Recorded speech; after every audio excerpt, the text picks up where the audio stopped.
तो नॉवेल्स जो रहती है इसके भी प्रकार होते हैं, टाइप्स होते हैं। ओके, जैसे अलग अलग प्रकार से जैसा लिखा जाता है वैसे उसके प्रकार होते हैं।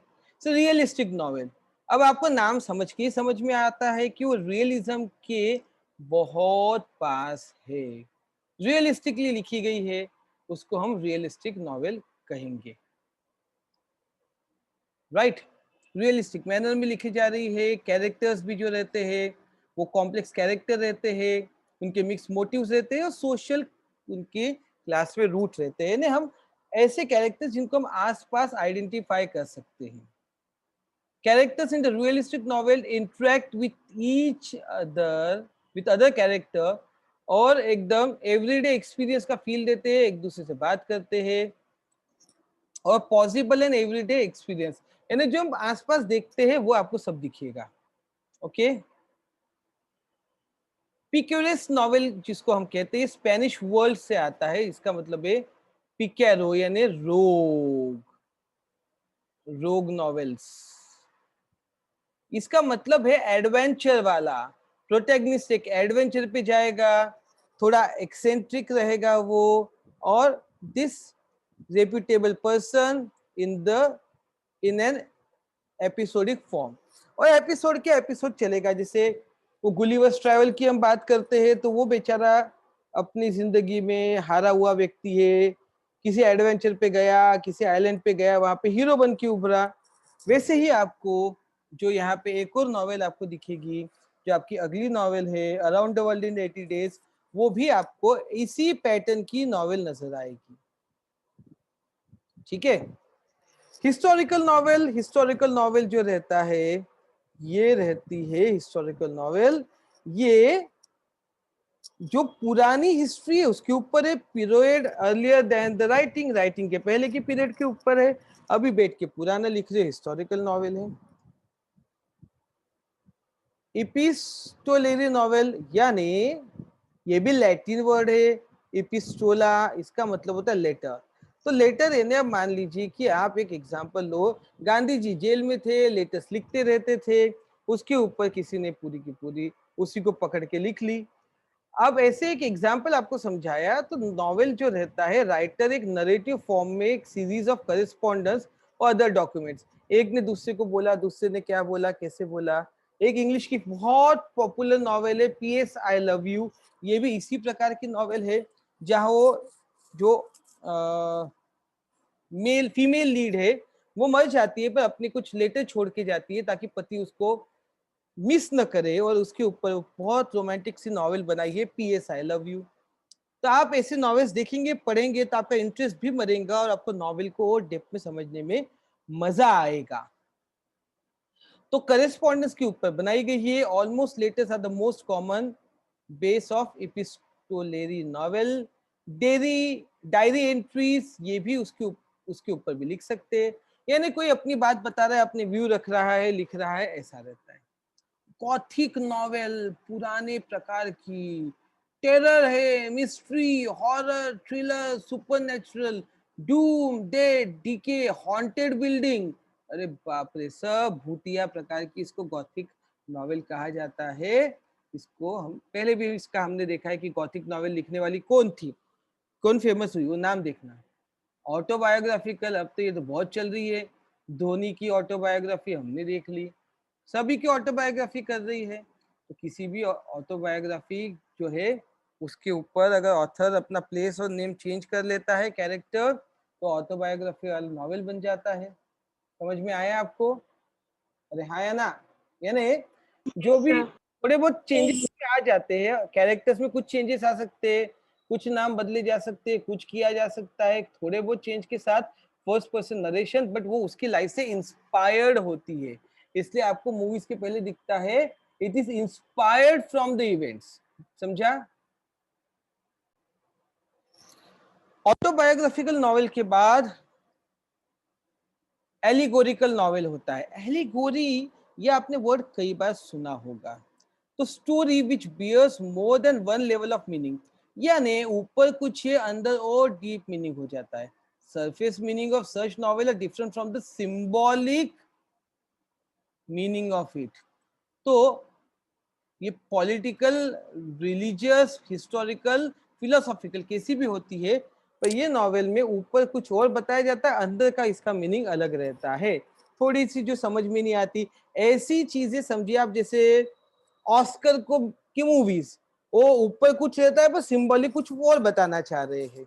इसको आप समझने के लिए ऑस्कर की जो मूवी रहती है जो दिमाग के ऊपर जाती है ना, उसको आप इसके साथ कंपेयर करके समझने में आपको आसानी जाएगी। यूटोपियन, यूटोपियन नॉवेल यानी टोटल इमेजिनरी नॉवेल ही रहती है, ठीक है। एन इमेजिनरी कम्युनिटी और society possessing the ideal qualities, और आइडियल क्वालिटीज बताती है सब अच्छा है, परियों का देश है, खाने की कमी नहीं, सब हंसी खुशी रह रहे हैं, ये यूटोपियन नॉवेल है, कुछ प्रॉब्लम नहीं। तो ये कॉमन थीम की रहती है, और साइंस फिक्शन में स्पेशली ये, और स्पेकुलेटिव फिक्शन में ये ज्यादा चलती है, क्योंकि वहां पे वही होता है ना, परफेक्ट वर्ल्ड दिखाई जाती है साइंस फिक्शन।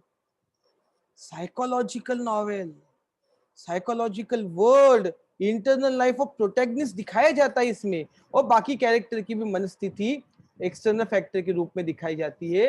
ये जैसे एक अभी एमएक्स प्लेयर पे एक सीरीज आई थी, आपको अगर पता होगा, तो वो थी स्वप्निल जोशी था, वो कुछ तो भी वो उसका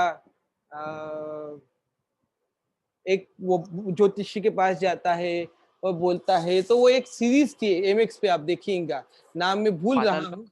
नहीं नहीं नहीं, पाताल लोक नहीं है, स्वप्निल जोशी है उसमें एमएक्स पे, एमएक्स प्लेयर पे आप देखिएगा, पता चलेगा। वो भी ऐसी ही एक साइकोलॉजिकल थ्रिलर है, वो लाइफ में हारा हुआ, थका हुआ है, और वो ज्योतिषी के पास जाता है, तो उसकी साइकोलॉजिकल फिर सब चीजें रहती है, थिंकिंग रहती है, वो कैसा उससे आगे जाता है, किस प्रकार से उसको चैलेंजेस आते हैं, बाकी सारी चीजें आप देखिएगा, है ना। वो उसका नाम मैं भूल रहा हूँ, जो भी है। समांतर, समानांतर, तो साइकोलॉजिकल थ्रिलर है वो, साइकोलॉजिकल ये है समानांतर, राइट। तो साइकोलॉजिकल नॉवेल में अब क्या है, आपको रेलेवेंट आपके समय का बता रहा हूं, तो आपको नॉवेल समझने भी मदद आएगी। फिर कॉन्शियसनेस वाला, स्ट्रीम ऑफ कॉन्शियसनेस वाली नॉवेल, ये जो है, ये फेज जो है विलियम जेम्स ने दी थी जब उसने प्रिंसिपल ऑफ साइकोलॉजी को लिखा था। ये कहता फ्लो ऑफ थॉट्स चलती रहती है, incidents of the plot are in the sequence of their occurrence. Incidents जो है वो जैसे होते हैं उसी, यानी जिस दिन जो हुआ ऐसा क्रोनोलॉजिकल चलता है, और नॉवेलिस्ट नरेट करता है कि ये मेन कैरेक्टर के दिमाग में क्या चल रहा है, यानी आज मैंने खाना खाया तो मैं कितना खुश हूँ, कल नहीं मिला तो कितना दुखी, इस प्रकार से समझ लीजिए। अब आप तो भयानक सा नाम आ गया, बिल्यूगोरिन रोमन, ऐसा कुछ तो भी नाम है, इसका प्रोनाउंसिएशन हम समझेंगे। क्या जर्मन नाम है तो कैसे समझ में आएगा, एकदम मुश्किल है ना। ब्यूडंक रोमन, ब्यूडंक रोमन ये जर्मन नाम है, तो आई वाई सब साइलेंट है। ब्यूडंक रोमन ये ग्रोथ इंडिकेट करने वाली नॉवेल है, फिक्शनल बायोग्राफी, ऑटोबायोग्राफी, जो growth of protagonist mind, spirit, character, childhood से एडल्टहुड में कैसे जाता है, देखने में बड़ा अच्छा लगता है हमें कि छोटे से बड़ा एक व्यक्ति कैसे हुआ, कैसे वो ताकतवर हो गया, तो ऐसी नॉवेल्स बड़ी अच्छी लगती है। First half of 20th century में पल्प मैगजीन पॉपुलर हुए, और फैंटेस्टिक फिक्शन इसमें लिखे गए, जनरल एंटरटेनमेंट ऑफ मासेस, ये चीप पल्प पेपर पे लिखा जाना शुरू हो गया, पल्प मैगजीन। तो उसके बाद हुआ पल्प फिक्शन की शुरुआत। और यानी अब यहाँ पे ये नॉवेल का पार्ट खत्म हो गया, अब आपको थोड़ा बहुत बाकी नॉवेल की हिस्ट्री पल्प फिक्शन की दे रहे हैं। यहाँ पे हेडिंग नहीं है, पर पल्प मैगजीन्स क्या होती है, तो पल्प मैगजीन्स यानी चीप पल्प पे पब्लिश हुई हुई मैगजीन्स, जो डिटेक्टिव नॉवेल से साइंस फिक्शन में लिखी जाती है। साइंस फिक्शन भी एक जेनर है, और ये इमेजिनेटिव कॉन्सेप्ट में रहता है, जिसमें फ्यूचरिस्टिक सेटिंग है, फ्यूचर साइंस है, technology, space travel, time travel, parallel universe वगैरह दुनिया भर की चीजें, जैसे इंटरस्टेलर जैसी पिक्चरें हो गई, ये इसमें आएगी। साइंस फिक्शन जो रहता है, इसमें फ्रैंकेस्टाइन करके जो मैरी शेली की नॉवेल है। ये one of the first novel consider की जाती है जो साइंस और टेक्नोलॉजी के बारे में थी, और 19th सेंचुरी की सेकंड हाफ में जब साइंस आगे बढ़ा ये इमर्ज भी हुआ। डिटेक्टिव फिक्शन एक और चीज होती है जहाँ पे डिटेक्टिव इन्वेस्टिगेशन है, प्रोफेशनल है और एमेच्योर इन्वेस्टिगेशन करता है। शेरलॉक होम्स की बात कर लो या टिनटिन की बात कर लो, ये सब नॉवेल साइंस फिक्शन की हो। अगस्टा क्रिस्टी तुम्हें बता ही चुका हूं। तो अब देखिए कैसे क्वेश्चंस पूछे जा सकते हैं। मैच द कॉलम, तो आप मुझे बताइए क्या आप ये कॉलम को मैच कर सकते हैं? शिकुबू ने कौन सी नॉवेल लिखी? शिकुबू ने कौन सी नॉवेल लिखी? टेल ऑफ नॉवेल है का मतलब न्यू राजा राम राय बंकिम चंद्र, जॉन के लिए क्या बता? कैवेंटस। राइट। अब देखिए pick out the odd element out, इसमें से ऑड एलिमेंट बाहर निकलना है, बताओ। Graham Greene. क्यों? विक्रम। क्यों? सर बाकी इंडियंस है वो English novelist. Yes very good. चलो इसमें से पिक करो। थीम। सब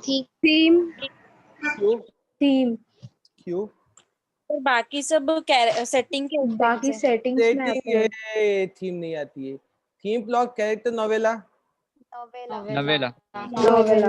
क्यों? बाकी एलिमेंट्स हैं वो बाकी ये नॉवेल है, ठीक है। The two types of conflict that plot may have are internal and external. Internal and external. दो ही कॉन्फ्लिक्ट हो सकते हैं, अंदर का आप खुद के अंदर का कॉन्फ्लिक्ट या लोगों के साथ कॉन्फ्लिक्ट, दो के सिवा कुछ भी नहीं है। पिकासो क्यू का ओरिजिन कहाँ हुआ है? पिकारो। Word Picasso. पिकारो से which means रोग। एपिस्टोलरी नॉवेल का मतलब novel present the narrative thought, किसका भैया? Letter Through a series of correspondence or other documents. Diary elements. documents. series of correspondence or other document like letter and diaries. 18th century middle class would get the time for reading discussing novel because machines are chuki, Shades of machine. because the spread of machine helped them in their work and could provide them with some spare time. ठीक है?